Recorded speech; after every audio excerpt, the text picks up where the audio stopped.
흡연자는 비흡연자에 비해서 폐암 발병률이 약 5배 높다. 그런 통계가 있습니다. 또 우리는 술 마시는 사람들을 정죄하지 않습니다. 그렇다고 사회가 술 마시는 것을 적극 권하지도 않습니다. 왜 그렇습니까? 건강에 해롭기 때문입니다. 연세대학교 보건대학원의 통계에 의하면 음주자는 비음주자에 비해서 간암 발병률이 약 1.5배라는 통계가 있습니다. 그리고 지나친 음주와 흡연을 함께 할 경우에 식도암 위험성이 44배라는 그런 통계가 있습니다. 음주와 흡연이 건강에 좋지 않기 때문에 건강을 위해서 지나친 음주와 흡연을 삼가라, 그렇게 말하는 것이죠. MSM, 남성 간의 동성애자의 경우 항문 성교로 인해서 괄약근이 늘어납니다. 그러면 한번 늘어난 괄약근은 다시 수축되지 않습니다.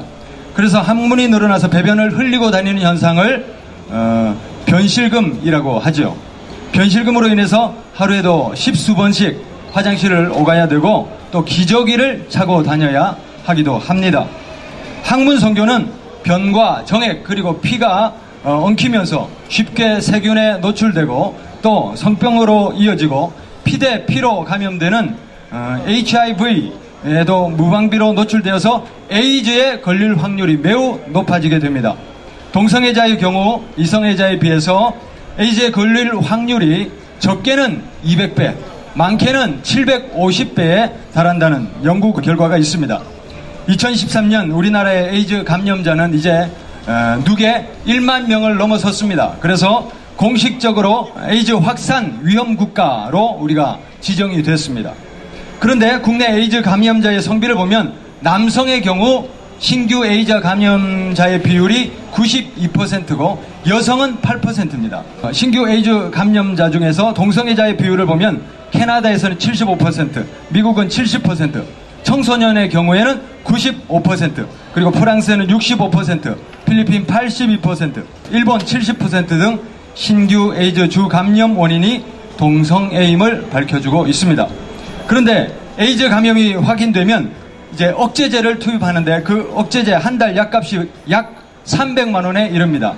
에이즈 감염자가 1만 명이면 연간 약값이 3,600억 원에 이르고 우리나라의 경우 이 약값을 국비 전액으로 지원해주고 있습니다.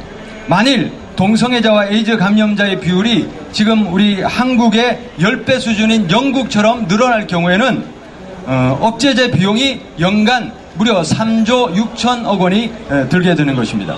그러면 의료 대란과 또 세금 폭탄을 면할 길이 없습니다. 이것이 합법화되고 확산될 경우에 발생하는 이 건강상의 문제와 또 국민 정체가 떠안게 될 억제제 비용을 고려할 때 동성애는 오히려 근절되는 것이 타당하다고 생각합니다.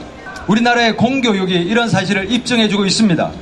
에이즈에 걸리지 않으려면 동성애를 하지 말아라 그렇게 기술했던 이전의 보건교과서와는 달리 1999년 이후 학교에서 에이즈의 주요 원인이 동성애라 하는 사실을 이 경고를 가르치지 않게 되면서 2000년도 이후 청소년들의 에이즈 감염자가 증가하고 있습니다.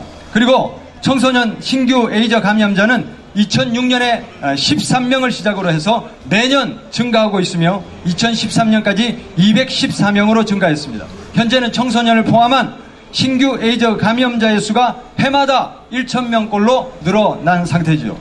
이런 이유들로 인해서 동성애자의 평균 수명은 놀랍게도 43세에 그칩니다.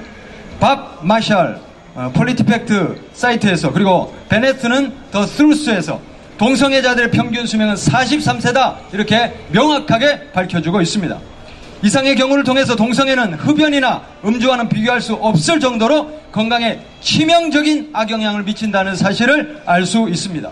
따라서 진정으로 우리가 인권을 논한다면 동성애를 조장해서 인간이 건강하고 생명력 있게 살 권리를 파괴할 것이 아니라 오히려 동성애를 근절하고 동성애자들을 치료하는 일에 앞장서야 마땅합니다.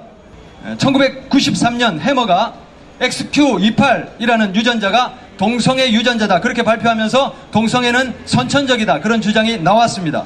그런데 이 동일 인물인 해머를 포함한 연구팀이 더 많은 사람들을 조사한 결과 2005년 XQ28 유전자는 남성 동성애자와 상관관계가 없다 이렇게 최종 결론을 내렸습니다. 동성애는 유전이 아닙니다. 선천적인 것도 아닙니다. 더 이상 유전이라는 이유로 동성애가 합법화되고 확산되어서는 안 됩니다. 우리는 지금 인권이라는 이름하에 동성애 합법화의 위기에 놓여 있습니다. 그러나 이것은 동성애자들과 전 국민을 속이고 있는 거짓입니다. 서울시와 국회의원들이 진정으로 인간이 건강하게 살 권리와 인명이 존중받을 그 인권을 위한다면 오히려 동성애를 근절하고 동성애자들을 치료하는 일에 앞장서야 합니다. 왜냐하면 동성애는 건강과 생명에 치명적인 위험이 있기 때문입니다. 국민 여러분, 우리 모두의 인권을 위해서 그리고 우리의 인권을 지키기 위해서 동성애 합법화를 막아서야 하고 그리고 우리와 우리 자녀들의 건강과 생명을 지켜내야 합니다. 서울 인권 남자! 서울 인권 남자!